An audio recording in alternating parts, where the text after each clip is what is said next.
After lunch, pinatawag kaming dalawa. Nandyan siya, nandito. So, parang ganito, Hindi, ganito. May Oo. table dyan. So, pinatawag kaming dalawa, nandyan siya, nandyan ako. Ang una sabi niya, ilang bahay ba ang, Martin, kayo ni Shalby, ilang bahay ba ang gusto niyo sa Forbes Park? Gaano karaming aeroplano, helicopter? That is the president's asking Martin. Yes, helicopter kailangan nyo. Gaano karaming caviar ang kaya nyong kainin, ilang Ferrari gusto Maraming nyo. kwento yan eh. Ganun, exactly, I've heard that story. Yes, So and then, apparently, the three of you pala yun. yes, and then, Dapat palang title nito exclusive, The Inside Hindi, ito Story. dapat podcast.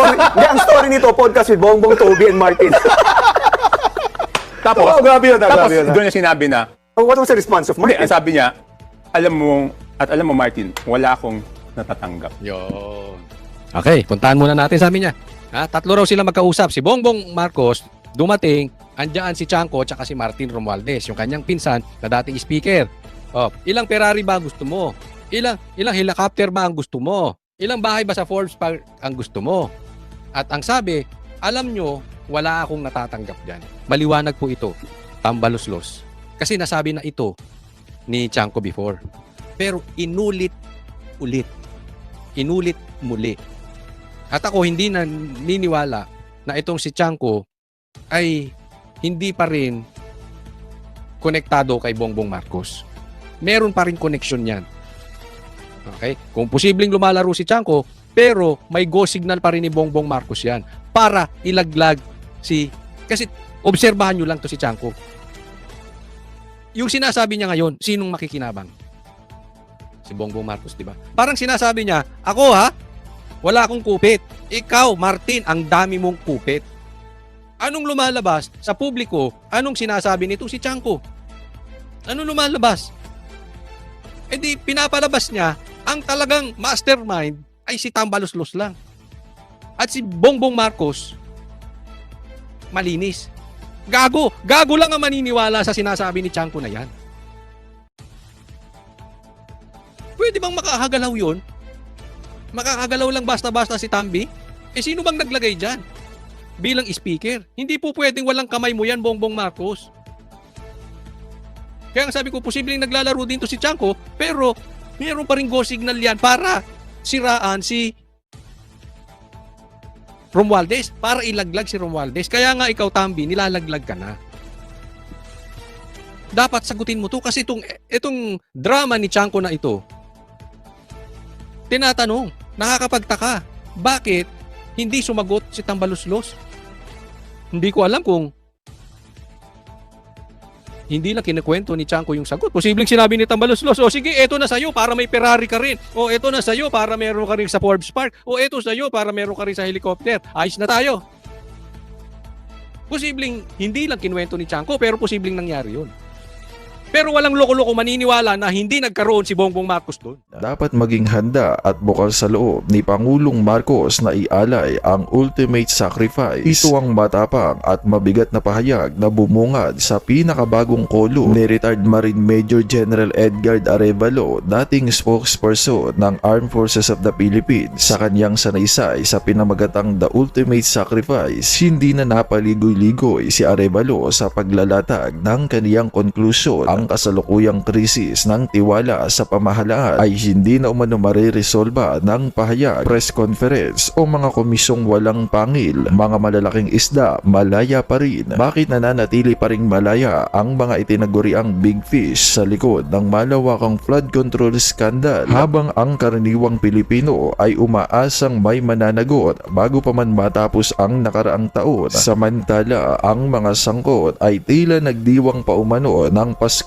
at bagong taon. Sa karangyaan, isang malinaw na kabaligtaran ng pangakong binitawan ng Pangulo. Isang komisyong walang ngipin. Binatikos din ni Arevalo ang pagbuo ng Independent Commission for Infrastructure o ICI na ani ay mabilis na naging toothless tiger dahil wala itong sapat na kapangyarihan, pondo at mga kasapi upang tunay na makapag-imbestiga at makapanagot. Para sa kaniya, malinaw na nilikha lang ito upang pakalmahin lamang ang publiko at hindi upang maghatid ng hustisya. Tinukoy rin ni Arevalo ang umano'y double standard sa pagpapatupad ng batas. Ang ilang high-profile personalities ay pinayagang makalabas ng ating bansa sa ngalan ng due process, habang ang mga hayagang kritiko ng katiwalian ay nahaharap sa banta ng kaso, sedition o pagkawala ng pensyon. Para sa kanya, ito ay malinaw na senyales ng selective justice. Bumababang tiwala ng bayan. Ibinahagi rin sa column ang resulta ng survey kung saan makikitang patuloy ang pagbagsak ng approval at trust ratings ng ating Pangulo. Ayon kay Arevalo, hindi na ito simpleng issue ng imahe kundi ng moral authority at kakayahang mamuno hanggat walang tapat, malaya at walang pinipiling investigasyon at pananagutan, lalo lamang umano itong lalala. Sa huli, iginit ni Arevalo na ang tanging paraan upang maibalik ang tiwala ng bayan ay ang sukdulang sakripisyo, isang panawagan na bihirang marinig mula sa isang retiradong general. Para sa kanya, ang tunay na pagmamahal sa bayan ay hindi nasusukat sa talumpati o slogan, kundi sa kahandaang managot kapag ang pamumuno ay bigong maghatid ng katarungan at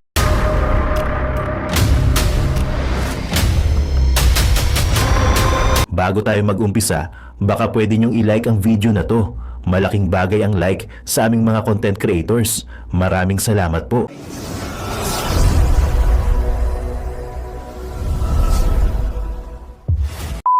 Ang una sabi niya, ilang bahay ba ang, Martin, kayo ni Saldi, ilang bahay ba ang gusto niyo sa Forbes Park? Gaano karaming aeroplano, helicopter? That is the President's asking, Martin. Yes, helicopter kailangan nyo.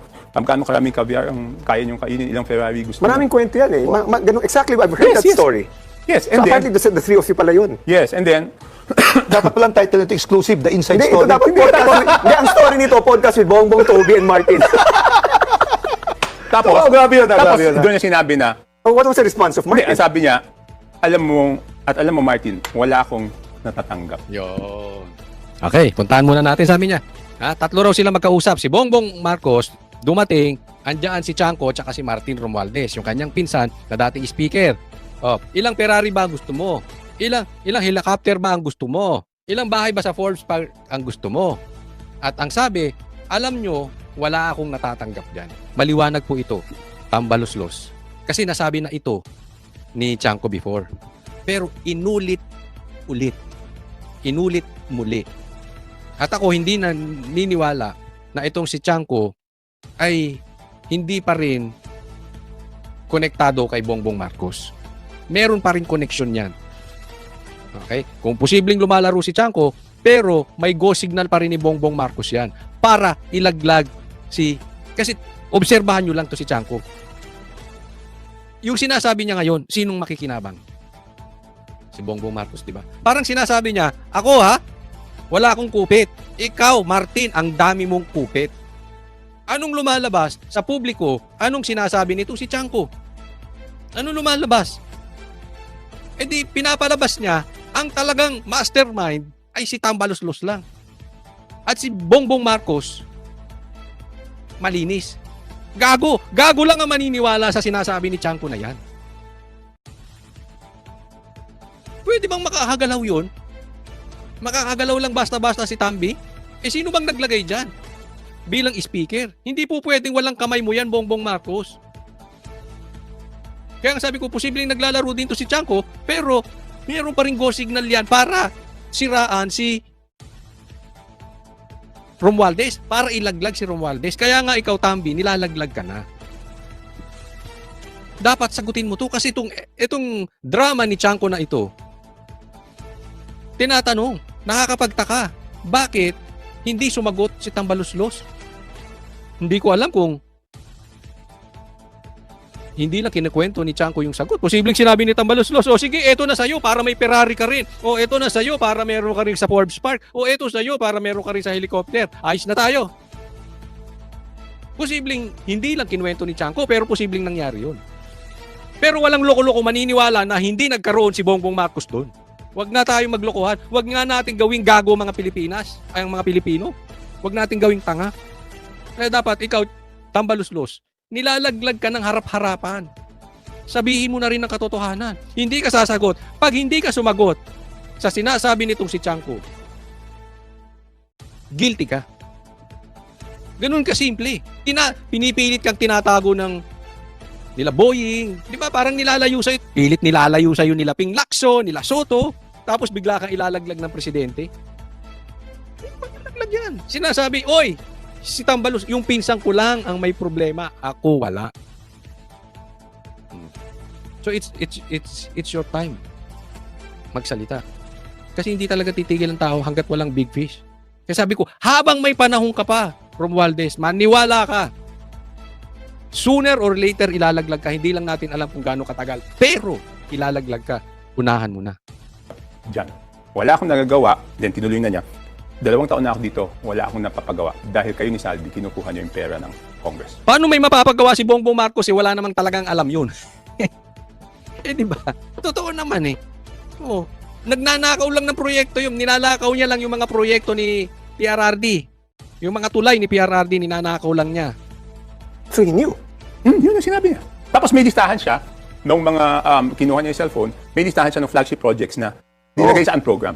Itong mga to, linagay niyo sa program. Tapos idingit niyo yung mga proyekto niyo. Ang pangako ni Martin noon is, we will return it sa BICAM, which did not happen. Kaya lalo siyang nagalit noong January. Oh. That made us all silent, by the way. Kasi parang imposible, hindi sumagot si Martin Romualdez.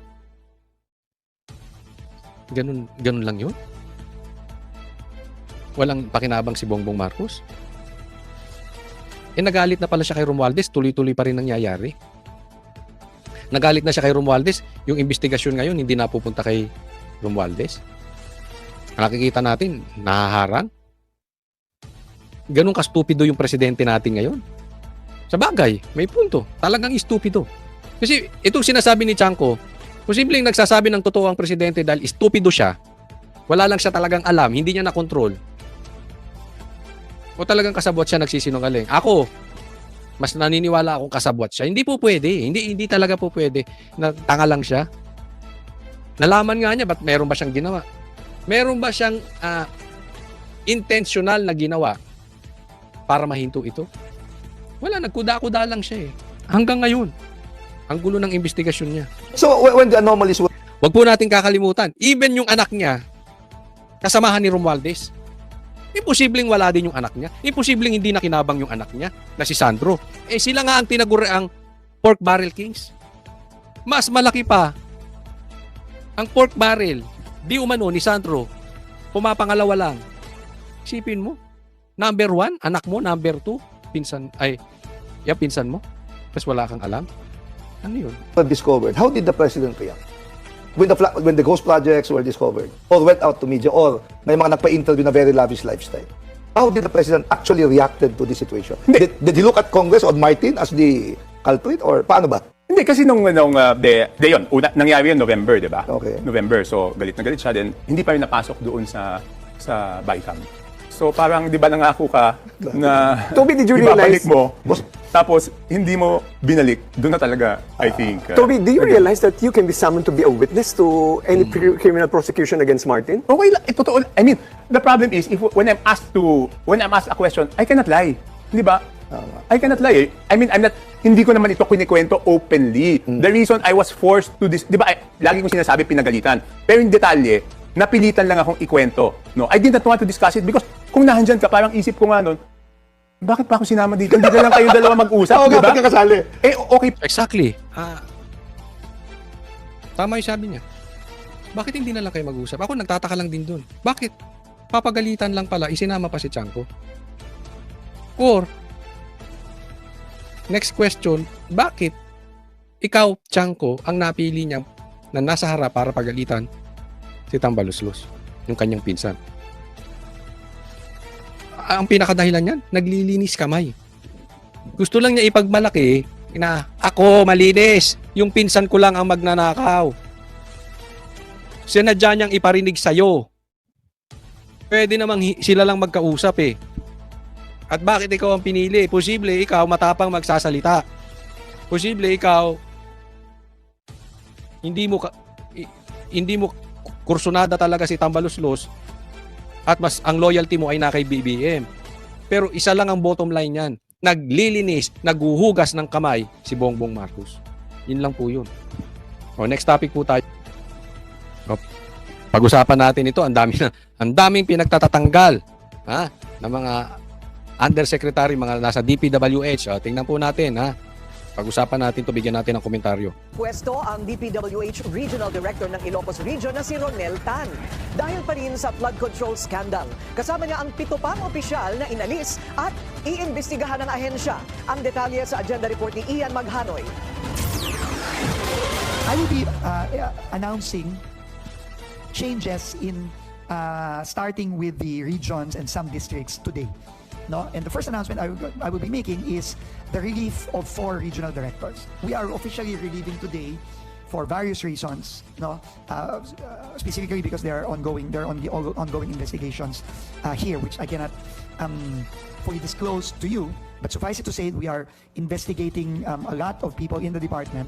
Mismong si Public Works Chief Vince Dizon ang nag-anunsyo na kanya nang sinisibak ngayong Lunes, January 12, ang 8 opisyal ng ahensya na sinasabing pawang sangkot din sa flood control scandal. Ayan, okay. Ito, ang pag-usapan natin ito ang pagsisisante sa mga opisyal ng DPWH na sangkot sa flood control scandal. Okay? Ayos yan. Para sa akin, okay itong ginagawa ni Chanco. Pero, kulang na kulang. Kulang na kulang. At ang dating pa nito, gagawing pantatakip na naman itong mga ito. Hindi ko po, kasi marami talagang magnanakaw dyan. Mamaya may pag-uusapan tayo, undersecretary rin na talaga namang kasabwat sa nakawan. So dapat maparusahan. Pero, itong mga ito, dapat hindi mag-focus dyan. Since meron ng access to si Vince Dizon patungkol dito sa DPWH, siguro naman nakita mo na. At sabi nga ni Libiste, nakita mo rin yung Cabral Files. So alam mo, ang totoong kwento dyan sa DPWH. Hanggang ngayon, hindi ka nagsasalita. Ang sinasabi mo lang, tanggal dito, tanggal doon, puro small fish. Wala ka bang babanggiting big fish? Hanggang dyan ka na lang ba? Ako sasagot sa tanong ko, pero sagutin nyo rin, lagay nyo sa comment section. Ano sa tingin ninyo? Meron bang ituturo ito si Vince Dizon? Knowing na alam niya, may record siya ng mga lukulukong malalaking isda, malalaking opisyal, malalaking congressman, o malalaking nasa posisyon na nakinabang. Sila mismo ay mastermind. Ako sa tingin ko, hindi magsasalita ito. Nag-iba na nga ng tono to si Vince Dizon. Diba? Anong sabi ni Libiste? Merong 5 sekretary nasa listahan ng Cabral Files. Tanong ko sa'yo, Vince Dizon, kasama ka ba doon? Kaya panay rin ang takip mo? Ngayon, tatanong lang tayo. Tanungin din natin yung taong bayan.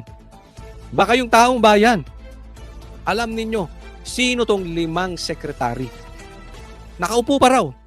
Kung pati yung natanggal o umalis, 7 raw yan. Pero yung mga nakaupo, 5. Sa tingin ninyo, sino yung 5? At sa tingin ninyo, kasama to si Vince Dizon? Hindi.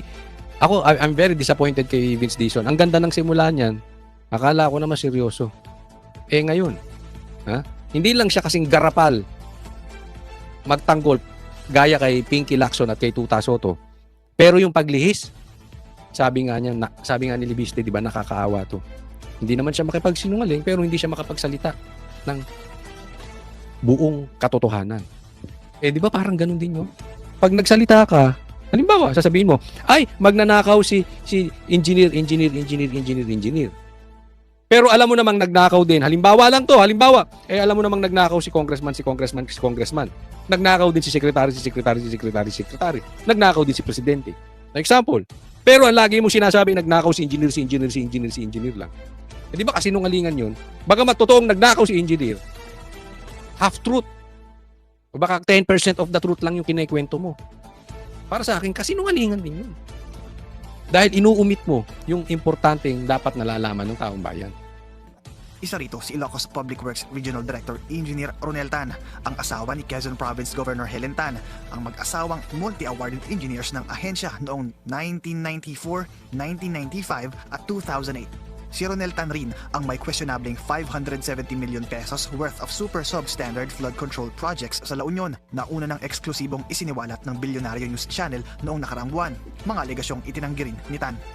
Kasama rin sa nirelieve ay si Calabarzon Regional Director Jovel Mendoza, Bicol Regional Director Virgilio Eduarte, Central Visayas Regional Director Danilo Villa, Mimaropa Assistant Daming nakinabang, no? Pag sinek mo yung mga yan, yung mga engineers na yan, tingnan mo mga bahay niyan, yung mga regional directors na yan. Regional Director Neil Fahar, Lalaki ng bahay niyan, malamang-lamang. Bicol Assistant Regional Director Ani De La Vega, Metro Manila 3rd District Engineer Ruel Omali, at South Manila District Engineer Manny Bulusan. Hindi na dinetalye pa ng kalihim ang dahilan sa likod ng pagkakasibak ng mga naturang opisyal. Gayunpaman, isa sa ilalim sila sa investigasyon bilang parte ng due process ng ahensya. Alam mo, total, sinisante mo na at iimbestigahan mo. Ba't di mo tanungin? Kasi hindi ka naman tanga, Dison. Ba't di mo tanungin? Sinong padrino niyan? May padrino yan. Hindi naman makakaporma basta-basta yan eh. May bossing yan. Mahirap sa'yo, Vince Dizon. Medyo hindi namin gusto na tono mo ngayon, ha? Ito. Pag-usapan natin yung magiging impeachment. Di umano si BP Sara ipapa-impeach ngayong February. Ito na tong February. Pinag-aandaan na po. Pero pati si Bongbong Marcos. Kaya pag-usapan po natin. Matapos ideklarang unconstitutional ng Korte Suprema ang impeachment complaint laban kay Vice President Sara Duterte noong nakaraang taon, pinagbawalan din ang pagsampa ng panibagong reklamo. Pero sa February 6, bubuksan na muli ang pagkakataon para sa panibagong impeachment complaint. At ang palasyo, tila hindi itinaging nagbago ang tindig ng Pangulo patungkol sa posibleng panibagong impeachment complaint laban sa bise. Ang tanging tugon lamang niya sa akin ay kung ano po ang pagtrato sa pag-iimbestiga sa flood control projects, mga anomalyang flood control projects. Ganon din po ang gawing pagtrato sa paggagawa or sa pag-iimbestiga patungkol dito sa impeachment complaint. Yon, teka muna ha. Okay. Nagbago. Saglit, ilagay lang muna natin dito sa wag na si Claire, yung mukha. Yan. Okay. Naalala nyo po dati ang stand ng ni Bongbong Marcos patungkol sa impeachment ni BP Sara, parang hugas kamay. No, parang dumidistansya sa madaling salita. Pero pag tiningnan po natin ngayon, nag-iiba na ng tono ang presidente. Parang sabi niya, tatratuhin ko yung impeachment ni BP Sara kung paano niya tratuhin yung pag-iimbestiga sa flood control projects na dapat managot o yung sangkot di umano sa nakawan sa ghost projects ay managot. Parang ganon, di ba? So nag-iba na. Dati dumidistansya siya. Ngayon, managot na ang dapat managot. Okay. So, ikinukumpara etong ghost projects kung paano niya tinatrabaho at saka itong impeachment ni BP Sara. So, sa madaling salita, may bago na namang pangako si Bongbong Marcos kay Sara. Ano yun? Ha? Ano sa tingin nyo ang bagong pangako ni Bongbong Marcos kay Sara? Hidden po ito. Ha? Hidden to. Maaaring may pag-uusap si Bongbong Marcos at saka si BP Sara. O, hindi natin alam. Pero ito nangangahulugan dyan. Ha? Si Bongbong Marcos pagtatakpan si BP Sara. Uy, grabe. Paano naman? Saan mo naman nakuha yung balita na yan? Kay Claire Castro. Pangako niya yan kay BP Sara. Bagong pangako, hindi yung dating pangakong napako ha. Ngayon po yung pangako. Bakit? Paano ko nasabi? Paano niya ba tratuhin yung pag-iimbestiga sa ghost projects? Paano ba nila nilulutas yung mga magnanakaw di umano sa ghost projects? Yan may mga flood control projects. Paano? Yung pangunahing sangkot, yung pangunahing, o sabihin nating mastermind, yung pangunahing iniimbestigahan, nililihis. Diba? Nakita nyo ba si Tambaluslos na naimbestigahan? Nakita nyo ba si Bongbong Marcos na naimbestigahan? So sa madaling salita, pagtatakpan ang mastermind or pagtatakpan yung pangunahing dapat iniimbestigahan. Sino ba ang pangunahing ini-impeach? Si BP Sara. O di pagtatakpan niya rin. Di ba? Ang ganda ng ang ganda ng pagkakadiskarte mo dito, Bongbong Marcos ha. Kasi real talk po tayo. Ha? Kidding aside, real talk. Pasado ba sa inyo? Ilagay nyo dyan sa comment section. Pasado ba sa inyo ang trabaho ni Bongbong Marcos para malutas at mapanagot ang dapat mapanagot sa flood control projects? Ilang buwan na po yan, may nangyayari ba? Ang pangako niya, walang Merry Christmas. Itong mga lintik na itong magnanakaw. Ang pangako niya, maraming makukulong. Marami bang nakulong? May big fish bang nakulong? Wala. Kung ikukumpara niya yung impeachment ni BP Sara doon, Parang sinasabi, kakampihan niya si BP Sara. Hindi ko sinasabi na guilty si BP Sara doon sa kanyang paratang sa kanya patungkol dito sa impeachment. Ang punto ko lang dito, yung pangunahing, kumbaga sa ano, yung main actor o yung main actress o yung pangunahing iniimbestigahan o pangunahing na impeach, walang nangyari, di ba? Walang mangyari. Ganon din po ang gawing pagtrato sa paggagawa or sa pag-iimbestiga patungkol dito sa impeachment complaint laban kay BP Sara. Pero nung una po kasi sinasabi niya, hindi yan makakatulong sa ordinaryong Pilipino. Hindi pa siguro nakikita kung gaano kalawak ang maaaring naging issue no?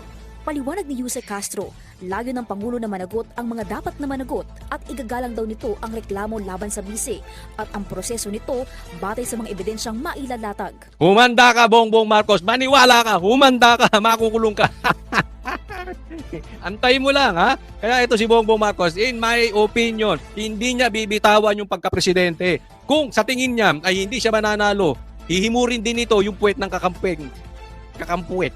Gaya ng paghihimod ng puwet ng kakampuwet sa kanya. Kasi kailangan niya ng kaalyado. Kahit si Tulfo, yang Tulfo na yan, lalong-lalo na yan, ito, dederechohin ko kayo. Si Rapi Tulfo, nakatapang-tapang, nung dating vlogger pa siya, nung naupo, tikom ang bibig. Kaya yan ang pag-asa nila. Sa tingin nila, malakas to si Rapi Tulfo. Siguro, ito naman si Rapi Tulfo, gusto ring malapit. Pero sabi nila, meron din daw itong iniiwasan. Kaya hindi binabanatan.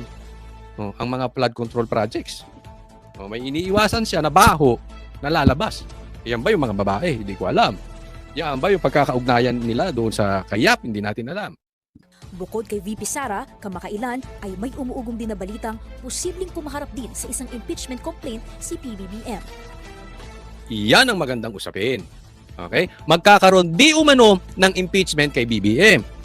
Sino magpapa-impeach? Magtatagumpay kaya? Karapat-dapat bang i-impeach talaga si Bongbong Marcos? Nasa timing ba? Yan, sasagutin natin mamaya-maya. Sagot ng palasyo, Tiwala pa rin po ang Pangulo na meron pong pagtitiwala rin sa kanya ang mga mambabatas dahil hindi naman po gumagawa ng kamalian ng Pangulo. Siya pa nga po ang pumrotekta, lalong-lalo na ng 2025 budget sa mga matitino din po at maayos na mga mambabatas. Alam po natin kung saan sila gagawin. Gagawin sila sa matino at hindi sa mga kurakot. ang Malacanang hindi pa lubos na matukoy kung sino ang may pakana ng niluluto umanong reklamo laban sa Pangulo. Ang paglalabas, di umano ng balak ng mga supporter ng mga Duterte na magsampa ng impeachment. Sinasabi ng iba, ito para makaiwas di umano ang Vice Presidente sa mga isyong paglustay at mga di umanong pagtanggap ng pondo, milyong-milyong pondo mula sa mga drug lords. Ang Pangulo po, unang-una, hindi po siya nagnakaw ng pera. Pangalawa, siya po ang Teka, sasagutin ko lang maiksi. Sabi daw, ang Pangulo daw ay hindi nagnakaw ng pera. Paano mo naman nasabi, Claire? Yung tulay nga ninakaw niya eh. 2 tulay na po ang ninakaw niya sa Duterte. Oh, yung una, hindi naman sa kanya siya nagsimula nun. Si Sara, eto na naman pangalawa. Nasimulan din ng Duterte. Oh, tapos sasampa siya ron, aangkinin niya. Ganyan po katindi magnakaw niya si Bongbong Marcos. Yung isang very, very obvious na hindi dapat para sa kanya, kinuhan niya. Yung pakayang perang nakatago, yung pakayang confidential funds nito, hindi niya nanakawin. Puwe! Pangalawa, siya po ang nagpapaimbestiga sa mga maaanumalyang flood control projects at maaaring naging sanhi ng korupsyon. Ngayon, bakit niya pag-iimbestigahan? Ilang beses ko na po na-explain yan. Kaya lang naman niya pinaimbestigahan, in short, nangangamoy na. Pangatlo, wala po siyang Mary Grace Piatos. Yon, taga muna, mapunta tayo dyan. Ito na. Ito na ang banat ng abogado ni Bongbong Marcos. Alam mo, mapunta tayo dun sa asaran. Kasi, ganun ang datingan nito ni Claire. Alam nyo, may mga lumalabas na balita patungkol kay Bongbong Marcos na talaga namang nakakadiri. Siguro alam nyo na yon. At meron din lumalabas na balita na even yung kanyang kapatid ay addict tong si Bongbong Marcos. Kayo'y matanong ko. Involved na rin kaya si Claire? Ako napapatanong lang talaga ha. Kasi talagang ang asta ni Claire ay hindi astang Yusek. Talagang talagang nababoy ang PCO. So, pag inisip po natin, parang ang dating talaga, gumagamit na rin kaya ito si Claire? Or talagang nabaon na siya kay Bongbong Marcos. Hindi ko alam kung ano ibig sabihin ng nabaon. Pero nabaunan na kaya ito ni Marcos. Yung nabaunan, yung wala na siyang kawala. Kasi hindi na po ito gawain ng isang Yusek. Hindi na rin ito gawain ng isang abogado. Ito ay parang gawain na lang talaga ng asaran eh. No? So, awa ko, one day hindi ako magtataka kung may lalabas ditong video na baka mamaya gumagamit na rin. Hindi ako magtataka. Hindi ako magtataka, baka one day ganun na rin yung bunganga niya ito. Diba? Hindi natin alam. Diba? O baka mamaya meron na rin itong alam naman natin yung gawain ng pamilya nila. Diba? Kayo alam nyo yun. Pero puntahan natin dito yung sinasabing gusto ko lang i-discuss. Yung patungkol dito sa impeachment na di umano, ito yung nanggagaling sa mga Duterte. Mga pro-Duterte. I really don't think so. No? Ang balita ko dyan, galing ito sa Makabayan Black. Alam naman natin, ang Makabayan Black, galit na galit kay BP Sara. At hindi ito sa tingin ko galing sa mga Duterte dahil alam nila hindi ito magtatagumpay ngayong panahon ni Bongbong Marcos. Kasi nga, hawak nila ang kamera. So, kahit anong impeachment mo kay Bongbong Marcos, hindi rin magtatanggumpay sa kamera. Diba? Karamihan dyan, hawak sa liig ng kanyang pinsan. So, pag tiningnan po natin talaga, hindi po yan ang magiging strategy ng DDS. Malayo po. Long shot yung mga pinagsasabi ni Claire. Kaya nga nagtataka ako, etong si Claire, parang walang alam patungkol kay Marcos. Pag-uusapan yung amo niya, wala siyang alam. Parang ang alam nito si Claire lang ay patungkol doon kay Sara. Sa mga Duterte. Pero pag Marcos, wala na tong alam. Hindi ka ba nakakabalita? Wala ba kayong intel? Hindi nyo ba nararamdaman to, Claire? Ito, tandaan nyo to. Kung magkakaroon man ng impeachment, yung mga lintik na nagsasampa na yan, nagpapataas lang ng presyo yan. Bakit? Wala naman silang alam naman nilang walang mangyayari doon sa impeachment kay Bongbong Marcos. Even kay BP Sara, walang mangyayari dyan sa impeachment ni BP Sara. Kung dati nga, marami pang pera si Tambi, pangbigay, hindi na nagtagumpay. Ngayon pa, na nabawasan na yung pera ni Tambi, nabawasan ng pagbigay, magtatagumpay, hindi. Posible lang, ginigipit lang nila ang Malacanang para bigyan sila ng pera. Sige, impeach ka rin namin. Pagka hindi kayo ulit nagsuporta rito, dalawa na kayo ni BP Sara. Kaya impeachment na yan. Ang makikinabang dyan, yung mga buhaya, yung mga magnanakaw, yung mga swapang na congressman lang.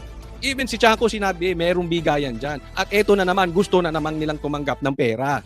Pati si Bongbong idadamay kahit alam nila, kakampi naman nila. Panggigipit lang, pangpataas ng presyo. Tanga-tanga, Claire, hindi mo alam yon? Kaugnay nito, handa raw si PBBM sa anumang pagkakataon at aasahang gagalang sa konstitusyon at sa legal na proseso. Para sa Good luck. Ama naming Diyos na makapangyarihan sa lahat, salamat po sa iyong pagmamahal na hindi nagmamaliw. Sa gitna ng kaguluhan sa aming bansa, turuan niyo po kaming magtiwala sa iyong hustisya at hindi sa hustisya ng tao. Linisin niyo po ang aming mga puso at ituro niyo po ang tamang daan ng katotohanan at pag-ibig. Tulungan niyo po kaming maging ilaw sa gitna ng dilim at ipakita sa mundo na may pag-asa pa sa pangalan ng aming Panginoon Hesus. Salamat po sa pag-ibig po ninyo at salamat sa pagdinig ng aming mga panalangin at iligtas niyo po kami. Sa pangalawa po niyong pagparito at patawarin po kami sa lahat ng aming mga pagkukulang at pagkakasala sapagkat ito po ang aming samutiling sa matamis na pangalan ng aming Panginoon Hesus. Amen. Sa lumang silid, mag-isa kang tahimik. Walang kamera, palakpak ay wala na. Ngunit sa bawat pader ng bayang iniwan mo, may pangalan mong di na mabubura.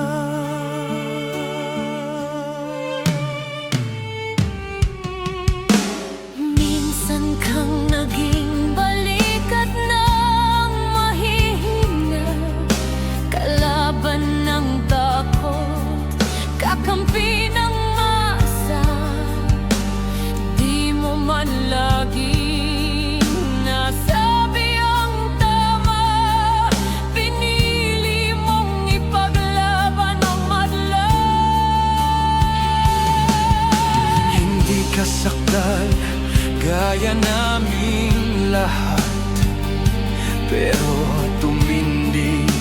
nang walang pag-atras.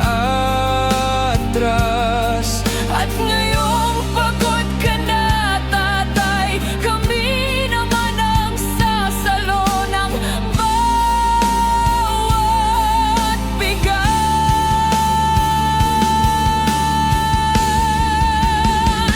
Hanggang sa dulo, ikaw ay mahal. Kahit papagod na ang iyong katawan. Tatay, salamat sa iyong paglaban. Ngayon, kami naman hanggang sa dulo. Di ka namin iiwan. Ang kwento mo'y dala ng bayan.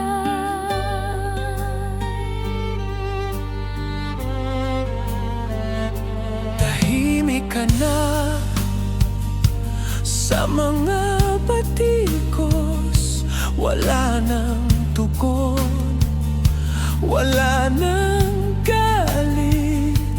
Pero sa mata ng mga maralita, naroon pa rin ang tapat mong alaala.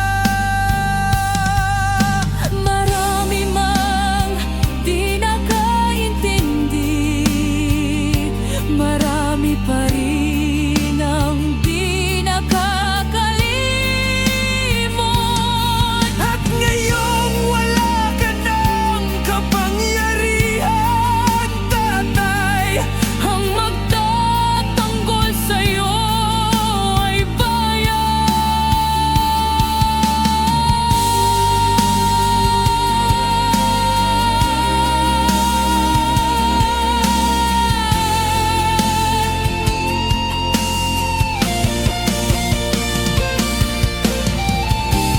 hindi ka nag-iisa kahit ngayon.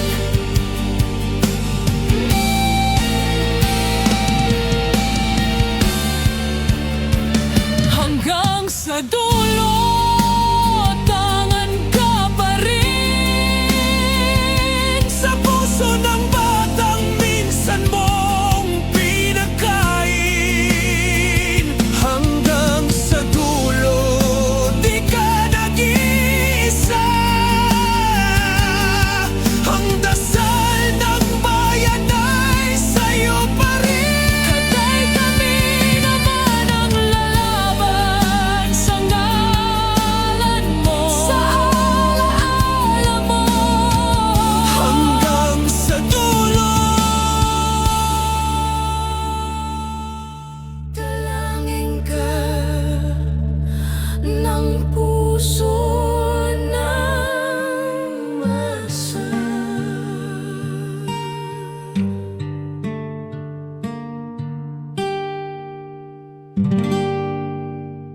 At yun na nga mga kababayan, ano na ang masasabi mo? Kung mayroon kayong hinaing at komento patungkol sa balitang ito, please comment down below. Pag-uusapan natin yan sa comment section. At kung nagustuhan nyo ang video, ay huwag kalimutang mag-like at i-share na din para mas marami pang makaalam at umabot ito sa marami sa ating mga kababayan.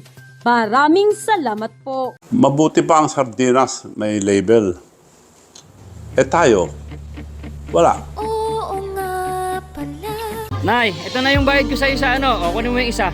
Isa muna, iyan, no? Tapos, isa pa, di ba? 4 dapat na sardinas, eh. O, yan. 3 na. Pang-4 na sardinas. O, okay na.